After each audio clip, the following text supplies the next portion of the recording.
Hey, hello everyone, this is Miguel and welcome to my channel where I talk about opinions, recommendations and summaries of books that I would like to suggest you. Today, I will talk about The Silk Roads, a new history of the world written by Peter Frankopan. So first of all, who's Peter Frankopan? So he's a professor of global history at Oxford University, where he is also senior research fellow at Worcester College in Oxford as well, and he is also director of the Center for Byzantine Research at Oxford University, and he has lectured at leading universities all over the world, including Cambridge, Yale, Harvard, Princeton, and New York City, just to mention some of them.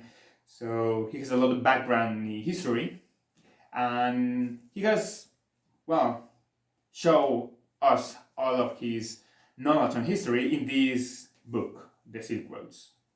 So why talking about this book? Why recommending The Silk Roads, a new history of the world?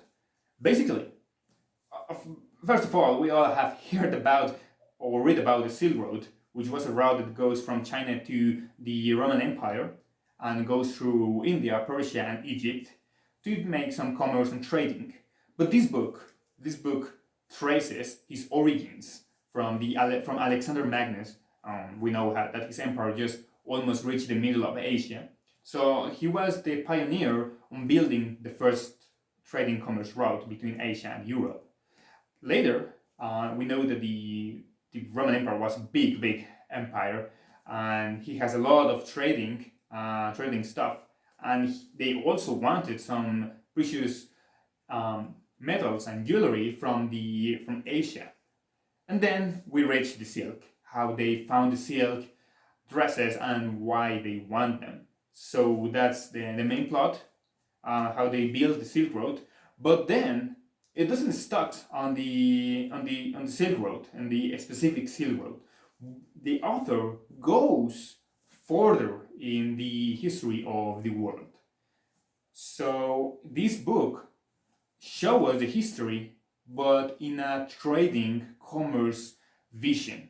So we know how the Roman Empire just went down, how the Mongols started to conquer almost all of Asia, and how they built new routes, how the Arab world was also increasing in size, and how they built another route for commerce, how the Spains and Britons in the Middle Ages or Dark Ages, started to find new ways of trading, and that included the slavery routes and how they reached to the Americas and why they reached the Americas, but from the point of view of commerce, how they wanted to go to the India from the other side of the world, and how they reached the American continent, and how they conquer the American people. All the tribes that already lived there.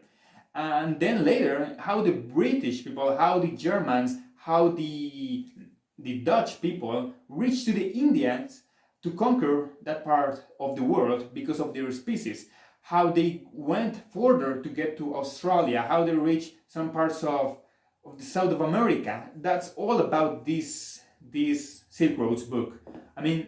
It's like a really condensed history of the world, but with the point of view of commerce, and how that viewing of that, how the governments across the history of Europe started to build up a new world.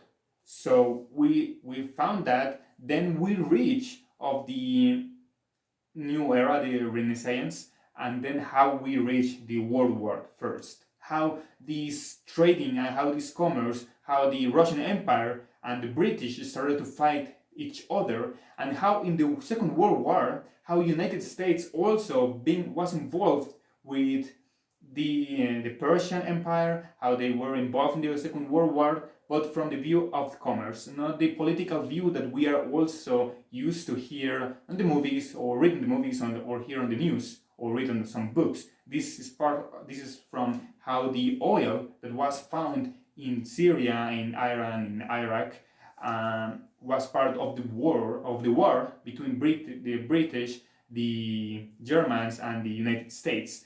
And then he goes further on the route of the Cold War, And then it goes further on how the route of the, well, there are several routes that the talk is about in the end, like the road of tragedy and the new routes that will be or are expecting to be created in the future, and with some conclusions. I mean, this is more like a history book, more like just a literature book, but it's pretty interesting how the author displays and writes down this new history of the world with a new perspective, something so different that we are used to on the schools. I mean, this is the politics have been put aside in this book, and we talk about economics. So that's my recommendation.